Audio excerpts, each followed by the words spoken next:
여러분 안녕히 주무셨습니까? 참 좋은 아침입니다. 우리 2016년 7월 15일 금요일 말씀으로 드리는 오늘의 번제 함께 합니다. 열왕기상 11장 26절부터 마지막 솔로몬의 죽음에 관한 이야기가 나오는 마지막 부분까지 해서 43절까지 함께 생각합니다. 우리는 30절에서 36절까지만 같이 읽겠습니다. 시작. 아히야가 자기가 입은 새 옷을 잡아 12조각으로 찢고 여로보암에게 이르되 너는 10조각을 가지라. 이스라엘의 하나님 여호와의 말씀이 내가 이 나라를 솔로몬의 손에서 찢어 빼앗아 10지파를 네게 주고 오직 내 종 다윗을 위하고 이스라엘 모든 지파 중에서 택한 성읍 예루살렘을 위하여 한 지파를 솔로몬에게 주리니 이는 그들이 나를 버리고 시돈 사람의 여신 아스다롯과 모압의 신 그모스와 암몬 자손의 신 밀곰을 경배하며 그의 아버지 다윗이 행함 같지 아니하여 내 길로 행하지 아니하며 나 보기에 정직한 일과 내 법도와 내 율례를 행하지 아니함이니라. 그러나 내가 택한 내 종 다윗이 내 명령과 내 법도를 지켰으므로 내가 그를 위하여 솔로몬의 생전에는 온 나라를 그의 손에서 빼앗지 아니하고 주관하게 하려니와 내가 그의 아들의 손에서 나라를 빼앗아 그 10지파를 네게 줄 것이요 그의 아들에게는 내가 한 지파를 주어서 내가 거기에 내 이름을 두고자 하여 택한 성읍 예루살렘에서 내 종 다윗이 항상 내 앞에 등불을 가지고 있게 하리라. 오늘 우리가 함께 읽은 말씀 중심으로 밝힘과 흐릿함의 오묘한 역설이라는 제목의 하나님 말씀 증거합니다. 밝힘과 흐릿함의 오묘한 역설. 밝히다라고 하는 단어를 사전에 찾아보면 여러 의미가 설명이 되어 있습니다. 예를 들어서 빛을 내는 물건에 불을 켜다 이렇게 되어 있어요. 그러면 등불을 밝힌다, 횃불을 밝힌다 이런 의미로 쓰는 거지요. 그리고 또 밝힌다 하는 것이 밤잠을 자지 않고 밤을 꼬박 새는 것을 밝힌다. 뜬 눈으로 밤을 밝힌다. 이렇게 잠을 안 자고 밤새는 거. 또 눈이나 신경이나 두뇌 따위를 아주 그 두뇌 따위의 작용을 곤두세워서 날카롭게 하는 것을 밝힌다. 이렇게 또 얘기도 한다고 그래요. 또 우리가 오늘 본문과 연관지어서 생각하게 되는 것은 드러나게 좋아하다. 특별히 좋아하다. 예를 들면 돈과 쥐를 밝히다. 먹을 것을 밝히다. 노름을 밝히더니 집까지 날려버리고 말았다. 이런 얘기. 근데 그리고 이제 6번째가 진리, 가치, 옳고 그름 따위를 판단하여 드러내 알리다. 그러니까 사고의 원인을 밝히다, 사건의 전모를 밝히다, 사리를 밝히다 이렇게 써요. 근데 이게 여러 가지 의미가 있는데 드러나게 좋아하다라고 하는 그 의미를 앞세워 놓고 보면은 다 연관성이 있게 됩니다.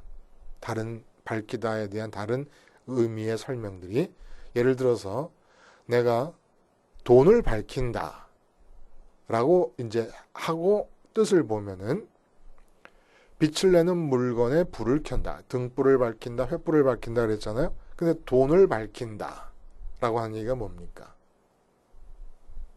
돈이 내 마음속에서 빛을 발하고 있는 상태를 말하는 거예요.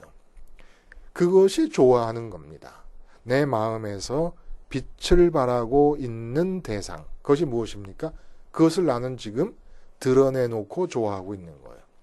그러니까 돈을 밝힌다는 건 돈을 좋아한다는 것이고 돈이 내 마음속에서 횃불이 켜지듯이, 촛불이 켜지듯이, 등불이 켜지듯이 돈이 불을 켜고 나에게 보여지고 있다라는 얘기입니다. 그리고 밤잠을 자지 않는다. 그 밝힌다 그랬잖아요. 이건 뭘 뜻하는 겁니까? 돈을 바라보고 있고 돈이 내게 빛을 발하고 있는 것이 꺼지지 않는 상태를 말하는 겁니다. 이게 돈을 밝힌다는 얘기예요. 내가 지위를 밝힌다. 그러면은 언제나 내 의식의 내면 속에서 지위, 승진, 이것이 항상 보여지고 있는 상태입니다. 그러니까 친구를 만나도 이것이 보여지고, 그래서 친구의 아버지와 우리 회사의 사장님이 연관성이 있는 무슨 뭐 동창생이다. 그러면 뭐 그 친구에게 더 잘하게 되지요. 이런 식으로.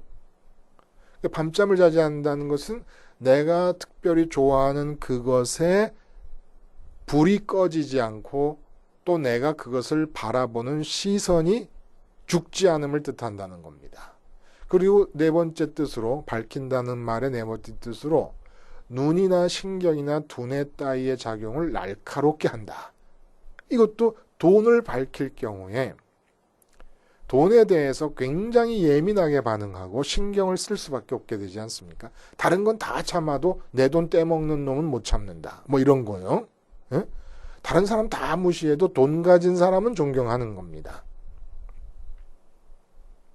이게 바로 드러나게 좋아한다라고 하는 말을 앞세울 때 줄줄이 엮여서 연관성을 갖고 뒤따라오는 밝히다의 뜻들인데, 마지막에도 진리, 가치의 그리고 옳고 그름 따위를 판단하는 것. 내가 돈을 밝히면 그 돈이 발하고 있는 빛의, 그 돈의 조명을 따라서 사물을 판단합니다. 내게 돈이 들어오게 되는 일이면 좋은 일이고, 내게 금전적으로 유익이 되는 사람이면 좋은 사람이고, 이렇게 판단을 다 하면서 살게 되는 거예요. 내 자식을 기를 때도 어떻게 기르는 게 잘 기르는 것이냐? 연봉 1억짜리의 자리를 꿰찰 수 있는 스펙을 가질 수 있도록 길러내는 것. 이게 잘하는 게 돼버려요. 그러니까 옳고 그름의 모든 판단이 내가 특별히 드러내서 좋아하는 것에 맞추어서 판단이 된다는 겁니다.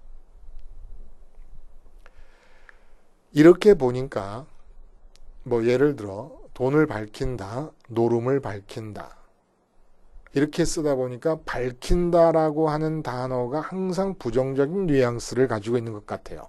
맞아요. 실제 사용하는 용례를 보면 부정적인 뉘앙스가 맞는데, 이게 인간이 존재하는 실제 방식입니다. 인간은 어떻게 살아 있습니까? 무엇인가를 밝히면서 살아있는 거예요. 무엇인가를 좋아하면서 살아있는 겁니다. 그 무엇인가 좋아하는 그것이 빛을 발하고 있으니까 빛이 보이는 쪽으로 움직일 수밖에 없잖아요. 배가 어두운 가운데 풍랑을 만났을 때 어디로 움직입니까? 등대에 빛이 비치는 쪽으로 움직이는 거예요. 이 빛이 보이는 쪽으로 움직인다는 게 뭐예요? 그게 추구하는 것이고, 행동하는 것이고, 소원하는 것이고, 계획하는 것이고, 뜻하는 것 아니겠습니까? 이게 살아있음을 말하는 거예요. 우리가 하나님께 영광을 돌린다 그래요. 하나님 영광을 돌린다는 게 뭐예요? 하나님을 밝히는 거예요. 다른 세상 모든 사람들 돈을 밝히고, 지위를 밝히고, 건강을 밝히고, 여자를 밝히고 그러고 있을 때 믿는 사람들은 하나님을 밝히는 겁니다. 하나님을 밝힌다는 게 뭐예요? 하나님께서 빛을 발하는 거예요. 그러니까 하나님께 영광이 돌아가는 거죠. 내 마음은 하나님을 특별히 좋아하다 보면은 하나님만이 빛을 내는 겁니다. 이게 바로 밝힌다라고 하는 뜻이라서 꼭 부정적인 뉘앙스만으로 생각할 필요는 없다는 겁니다. 그래서 이제 이 솔로몬의 일천안에 대한 얘기를 우리가 찜찜한 마음으로 하지 않았습니까? 일천번제와 상응하는 일천안에, 그 일천안에가 뭐예요? 결국 여자를 밝힌 거예요. 근데 솔로몬의 처음 초기의 기도는 뭐였습니까? 일천 번제를 드린 뒤의 기도였어요. 하나님이 그렇게 기쁜 반응을 보이신 이유는 물질을 밝히지 않았어요. 장수, 오래 사는 것, 건강, 무병장수 밝히지 않았어요. 그리고 원수 물리침, 그러니까 형통을 밝히지 않았어요. 오직 하나님 자신이 옆에 있기만을 바라서 하나님만 밝혔습니다. 근데 그러던 솔로몬이 말년에 일천 아내라고 하는 말이 뜻하는 바대로 여자를 밝히 보게 됩니다.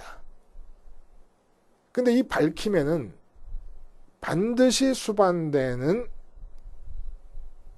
이 상황이 하나 있는데, 이게 뭐냐면 흐릿함입니다.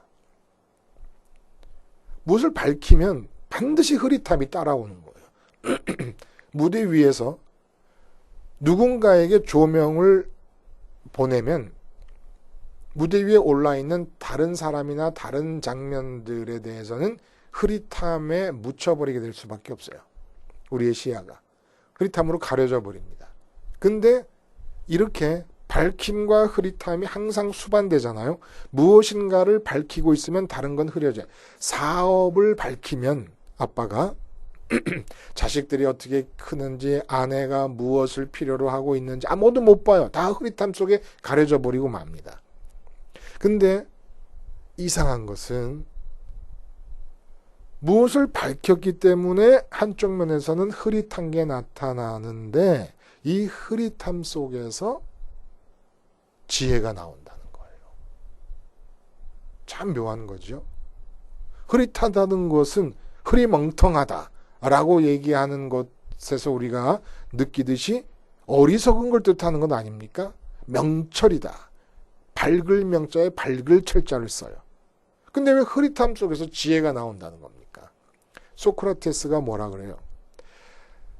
밝히 안다고 생각하는 모든 그 유명한 지식인들을 다 찾아봤어요. 다 대화를 하고 나서 돌아와서 내린 결론이 저 사람들은 다 자기가 알고 있는 줄 안다. 이게 밝은 줄 아는 거예요. 어떤 면에 대해서는. 근데 나는 내가 어떤 면에 대해서도 모른다는 사실을 안다. 다시 말해서 나는 어둠 속에 있음을 안다. 어둠 속에 있는 걸 밝히 보는 거예요. 근데 그 사람을 최고의 지혜자라고 꼽습니다. 이유가 뭘까요? 노자가 도를 말해요. 도를 따르는 삶이 무의자연의 삶이요 참 지혜의 삶입니다. 근데 이 도를 표현하는 색깔로 한자에 검을 현자를 씁니다. 검을 현자. 왜 검음 속에서 지혜가 나오는 것일까요? 이거 아무도 대답을 못해요. 다 변죽만 올리지 소크라테스도 노자도 석가모니도 변죽만 올리지 철학도 변죽, 성경만이 답을 제대로 주는 거예요. 성경의 답은 어떻습니까? 타락 전에 선악과 열매를 먹지 못했어요. 먹으면 안 되니까. 그러니까 세상에 대해서 무엇인가를 밝힐 수가 없어요. 선악과를 따먹지 않아서 판단이 안 되는데 돈을 밝히겠습니까? 돈이 어떤 줄 알아서 밝혀요. 좋은지 나쁜지 모르는데. 건강을 밝히겠습니까? 아니면 지위를 밝히겠습니까? 명품을 밝히겠습니까? 아무도 밝힐 게 없어요. 근데 돈은 만져야 살아요. 직장에 나가면 나를 과장이라고 부르고 뭐라고도 부장이라고도 부르고 내 밑에도 내 위에도 다 직위가 있어요.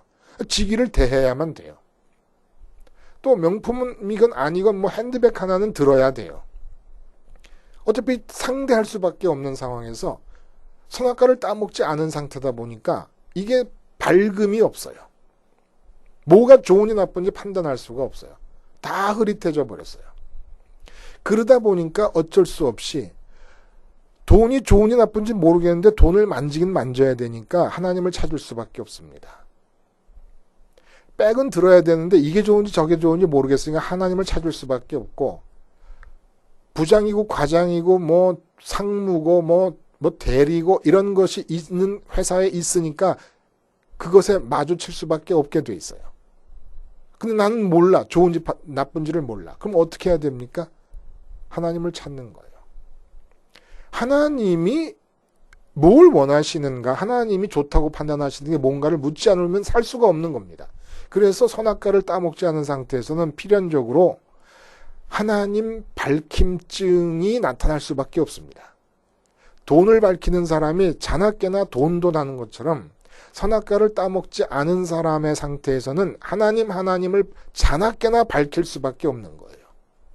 하나님을 자나깨나 밝히는 것, 하나님으로부터 듣지 않으면 단 하나의 행동과 말도 할 수 없는 상태, 선악과를 따먹기 이전의 상태였다는 겁니다. 그리고 솔로몬이 1000번제를 드림으로써 다른 것이 밝히 내 마음에 보이는, 돈이 밝히 보이고 뭐 부가 원수가 보이고 뭐 지위가 보이고 밝히 보이는 모든 것을 다 어둠 속으로 몰아넣어 버렸습니다. 하나님을 밝히 보기 위해서. 그 1000번제예요. 1000번제. 근데 오늘 얘기는 이 솔로몬 말년에 이제 1000 안에 밝힘증이 걸려가지고 하나님이 어둠 속으로 몰아넣어 버렸다는 얘기가 나와요. 응? 그리고 여로보암 얘기가 나옵니다. 이 여로보암이 이제 10개의 지파를 떼서 북왕국 이스라엘을 건국할 사람이에요. 근데 여로보암에 대한 얘기 37절에 보면은 재밌는 얘기가 나옵니다. 37절은 번역을 우리가 좀 잘 해야지 이해가 분명해질 것 같은데 37절의 번역을 이렇게 봐요. 내가 너를 취하리니, 이건 하나님께서 여로보암을 취하신다는 거죠. 손으로 붙잡는다는 얘기입니다. 쓰시려고 너는 네 마음이 원하는 대로 다스려 이스라엘 위에 왕이 되되, 이렇게 했어요. 이 번역이 좀 어렵습니다. 원래 뜻을 정확하게 표현하기 위해서 번역을 달리해보면 이래요. 내가 너를 취할 것이다. 너는 네 마음이 원하는 대로 다스려 라고 그랬잖아요. 이게 뭐냐면 네 마음이 그동안 욕망했던 대로 군림하여 라는 뜻입니다. 다스려, 군림하여 이스라엘 위에 왕이 된다. 이런 말이에요. 이건 무슨 얘기입니까? 여로보암이 에브라임 지파요. 에브라임 지파는 여호수아가 등장했습니다. 여호수아가 나온 지파요. 자부심이 있지요. 그리고 솔로몬이 예루살렘의 이 성벽이라든지 밀로 이런 것을 건축할 때에 에브라임 지파 사람들을 동원합니다. 유다 땅에 있는 성인데 유다 지파를 동원하지 않고 여기 불만이 있는 거예요. 자부심과 불만이 합쳐지면서 여로보암 마음속에 그동안 욕망하는 게 있는데 뭐냐면 왕위를 욕망합니다. 왕위. 그러니까 마음에 왕자리를 밝힌 거예요. 여로보암이. 근데 이게 웬일입니까? 대박이 터졌죠. 한마디로 우리가 요즘 좋아하는 비전으로 내가 왕이 될 것을 꿈꾸고 밝히 보고 있었던 겁니다. 근데 그 밝히 보던 왕위의 자리가 내게 주어진다는 아히야 선지자의 예언이, 하나님의 계획이 딱 떨어진 거예요. 이게 이럴 수가 있습니까? 이것이 뜻하는 바가 뭡니까? 그리고 도망가요. 왜냐하면 곧바로 아마 자기가 왕이 될 것이라는 걸 표면화시켰던 것 같아요. 그러니까 솔로몬이 죽이려고 그러니까 애굽으로 도망갔다가 솔로몬이 죽은 다음에 와서 10지파를 떼서 북왕국 이스라엘을 세우게 되는데, 이것이 뜻하는 바가 뭡니까? 꿈을 가지라는 얘기예요. 비전을 가지라는 얘기예요. 비전이 뭐예요? 마음에서 밝히 보는 것을 뜻해요. 이 세상에서 그것이 무엇이든지, 돈이든 건강이든 아니면 여로보암처럼 왕이든 마음이 밝히 봅니다. 마음이 밝히 보면 반드시 하나님은 어둠 속으로 묻혀버리십니다. 그러면 왕위에 대해서 밝으면 밝을수록, 다시 말해서 예를 들어 설명하자면 돈에 대해서 밝히면서 돈에 대해 밝으면 밝을수록, 돈의 원리, 돈을 어떻게 벌 것인가, 뭐 자기계발서를 읽으면서 돈을 많이 번 부자들의 이야기를 적용하고 얼마나 돈에 대해서 밝고 해박한지 몰라요. 다 어리석음이에요. 근데 이 어리석음이 어리석음으로 끝나면 좋은데 어떤 일을 불러들이냐 하면 하나님의 뜻이 막혀버리잖아요. 하나님을 밝히 보지 못하고 대신에 하나님을 어둠으로 몰아넣을 정도로 왕위를 밝히 보고 돈을 밝히 보고 재물을, 그냥 지위를 밝히 보잖아요. 그러면 밝아져요. 돈에 대해서 아는 게 굉장히 많아지고 왕위에 대해서 아는 게 굉장히 많아져요. 근데 하나님의 뜻은 막혀버립니다. 그러면서 밝으면 밝을수록, 내가 똑똑하면 똑똑할수록, 내 생각이 명확하면 명확할수록 혼란과 혼돈과 공허와 흑암이 몰려들어오는 겁니다. 그러니까 오늘 이 본문 마지막, 솔로몬의 마지막을 다루고 있는 열왕기 상 11장은 기가 막힌 건축 구조처럼 짜여져 있습니다. 일천번제를 드리면서 하나님을 밝혔어요. 그러니까 세상 모든 게 어두워졌습니다. 그러니까 세상에 대한 왕위 노릇을 하려니까 하나님을 찾을 수밖에 없게 됐어요.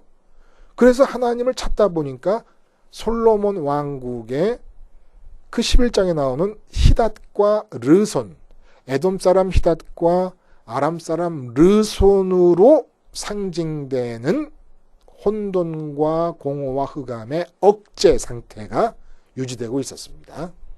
이 11장에 나온 얘기잖아요. 그러다가 일천번제로 하나님을 밝히지 못하고 일천 안해로 안해 밝힘증에 걸려버렸습니다. 말년에. 그러고 나니까 그동안 히닷과 르손이라는 사람으로 상징되었던 억제된 혼돈과 공허와 흑암이 여로보암이라고 하는 사람으로 상징되는 바 이 이스라엘 나라로 쏟아져 들어오게 된다는 겁니다. 근데 여로보암은 어떤 사람이었느냐? 솔로몬이 아내 밝힘증에 걸린 것과 마찬가지로 왕위 밝힘증에 걸려 있던 사람입니다. 굉장히 밝아요. 솔로몬에게 여자들에 관해서 물어봤으면 여자 박사였을 거예요. 너무나 잘 알고 있었을 거예요. 여자를 너무나 잘 알고 있었기 때문에 그 여자들이 섬기는 우상을 따라가게 됩니다. 여자를 아마 전 세계에서 제일 원래 모든 것을 모르는 것이 없을 정도로 하나님께서 지혜를 허락해 주신 상황에서 여자 1000명을 관계하고 있었으니까 여자에 대해서 더 이상 잘할 수 있는 사람은 없었을 거 아닙니까?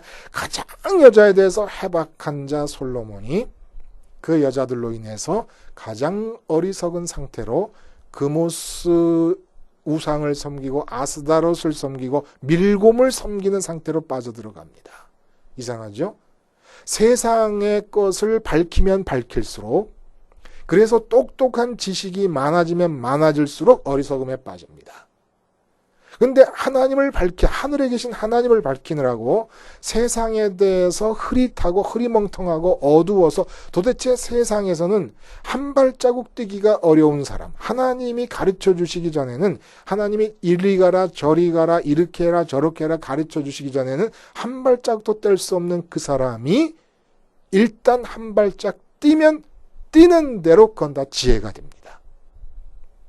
하나님께서 가르쳐 주시는 거니까. 여로보암이 상징하는 바가 뭐예요? 이제 선민 이스라엘 나라에 그동안 억제되어 있던 혼돈과 공허와 흑암의 댐이 무너지면서 쏟아져 들어오는 통로가 여로보암입니다. 북왕국을 떼서 금송아지를 만들어 놓고 섬기게 하며, 이것이 바로 애굽에서 너희를 인도한 여호와 하나님이라는 이름을 금송아지에 갖다 붙입니다. 그리고 그걸 섬기게 됩니다.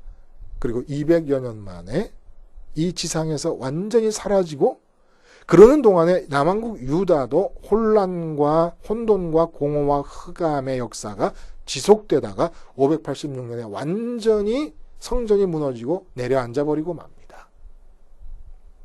기가 막힌 거 아닙니까? 어떻게 해야 됩니까? 하나님 밝혀야 돼요. 돈 밝히고 자녀의 성공 밝히고 내 건강 밝히고 승진 밝히고, 이거 밝히면 안 돼요. 교회 와서 하나님 이름 부르고 예수님 이름 부르면서도 돈을 밝히고 성공을 밝히고